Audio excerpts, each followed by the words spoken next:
Bonjour tout le monde. Aujourd'hui, nous sommes le 4 mars et je fais une vidéo sur le repiquage des plantules de tomates Roma qui ont été semées le 19 février, soit maintenant, une quinzaine de jours. On voit que les plantules sont beaux. Il y a toujours les deux cotylédons et puis aussi nous avons deux vraies feuilles. Habituellement, je fais mon repiquage dans des godets de 7, mais là, il se trouve que finalement, je vais faire un petit peu plus de semis cette année pour faire des dons à une association. Et donc, il va me manquer des godets. Alors, je me suis dit comment je peux faire pour éviter donc de racheter des godets et essayer de faire de la récupération. Alors, l'idée de récupération, c'est simplement de récupérer en fait des briques. Alors, on voit ici, une brique de jus d'orange. Donc, désolé pour la marque.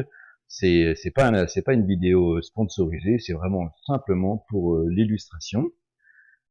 Et cette brique, en fait, comme elle contient du liquide, je vais pouvoir sans problème pouvoir y mettre de la terre, pouvoir arroser, conserver un certain taux d'humidité sans que ça me dégrade en fait cette brique. Alors ce qu'il va me falloir faire tout simplement, c'est créer une ouverture, des séparations, et puis aussi faire des petits trous pour que l'eau d'arrosage des plantules puisse s'écouler, avoir une forme de petit drainage. Alors pour faire cela, je m'aide d'un cutter.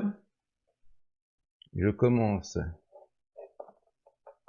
à faire pénétrer le cutter et ensuite je vais doucement et j'avance. Faut pas essayer d'aller trop vite, hein. Essayer d'aller droit.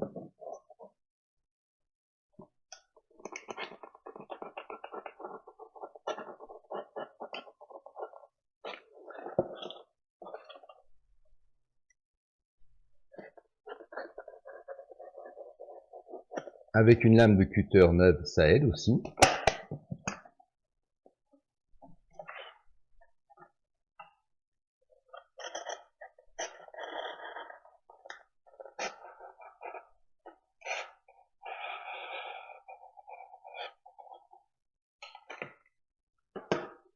Voilà, on voit qu'il y a un petit peu d'eau dans le fond, ça c'est parce que la brique a été rincée. Maintenant, je vais découper en deux avec un ciseau. Et ça, finalement, ça va me faire mes séparations. Maintenant, ce qu'il faut que je fasse, c'est qu'il faut que je fasse des trous. Alors, si je fais des trous, en fait, par le dessous, l'eau risque de pas s'écouler, à moins que je fasse une petite surélévation en dessous. Éventuellement, on peut l'imaginer avec tout simplement deux petits bâtons qui permettent de surélever la brique et de permettre donc l'évacuation. Et moi, ce que je vais faire, c'est que je vais plutôt, en fait, faire des trous sur le côté. Bien, vous voyez, en fait, pour faire les trous, moi, je m'aide d'une pointe à tracer, et on peut utiliser n'importe quel outil, hein. Donc, il suffit simplement d'appuyer et de percer.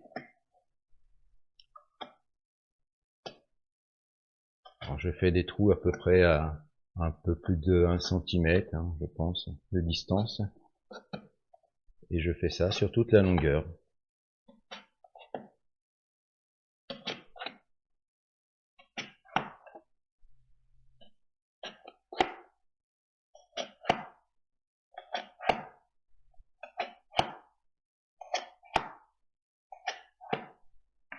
Et voilà.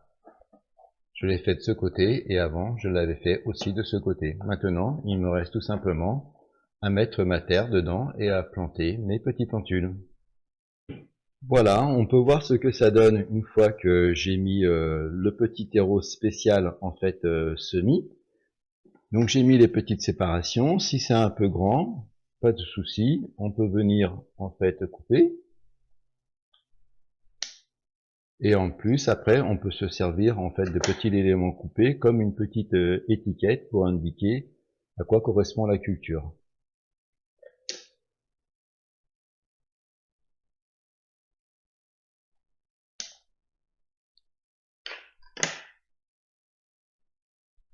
Une fois la brique prête, je vais pouvoir procéder au repiquage des plantules de tomates.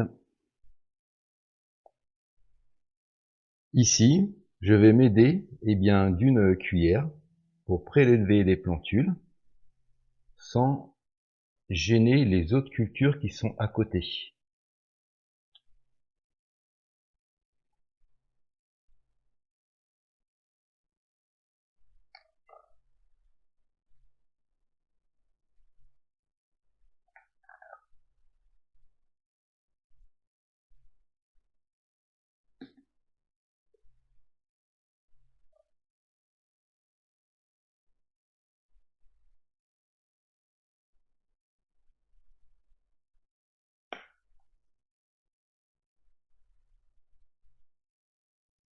Voilà, j'ai mes 3 plants.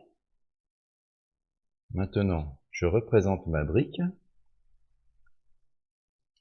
J'enlève un petit peu de terre autour.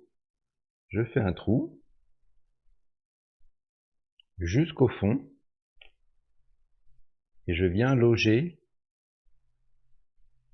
mon petit plant.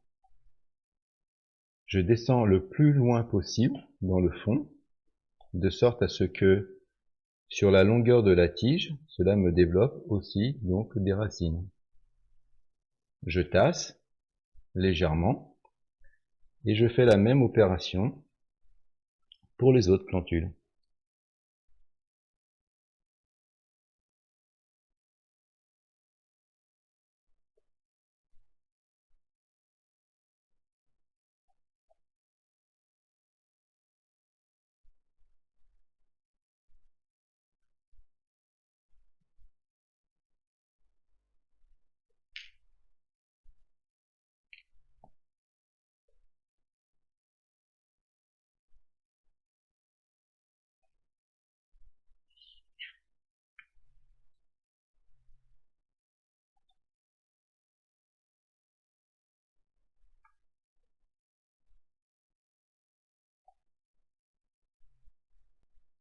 Voilà le résultat. Et à présent, il ne me reste plus qu'à arroser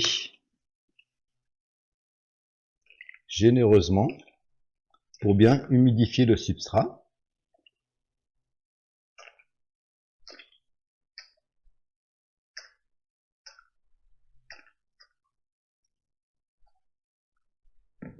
Alors s'il faut, on peut tasser légèrement et venir remettre délicatement un petit peu de terre.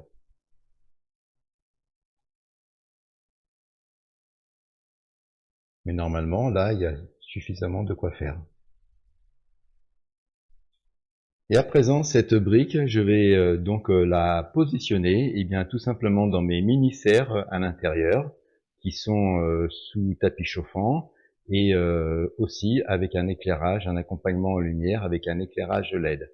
Alors au stade du repiquage, je déconnecte les tapis chauffants. Pourquoi je fais cela? Tout simplement parce que je considère que la température ambiante de la pièce, qui est dans les 17 degrés, suffit largement pour donc le développement maintenant des plantules. Pour la germination des graines, c'est toujours intéressant d'avoir des tapis chauffants, mais là à présent, ce n'est plus vraiment nécessaire. Donc moi, j'ai la chance d'avoir de l'éclairage LED, donc qui complète l'éclairage ambiant dans la pièce, qui est une pièce assez lumineuse aussi, qui est exposée plein sud. Mais si toutefois vous n'avez pas d'éclairage LED, pour compléter, vous pouvez mettre soit directement cette brique, si vous avez la chance d'avoir une serre froide, et dans ce cas-là de mettre cette brique directement dans votre serre. Et puis sinon pas d'éclairage LED, vous pouvez la mettre toujours à l'intérieur, à proximité d'une fenêtre. Vraiment, il faut vraiment que la fenêtre soit très lumineuse.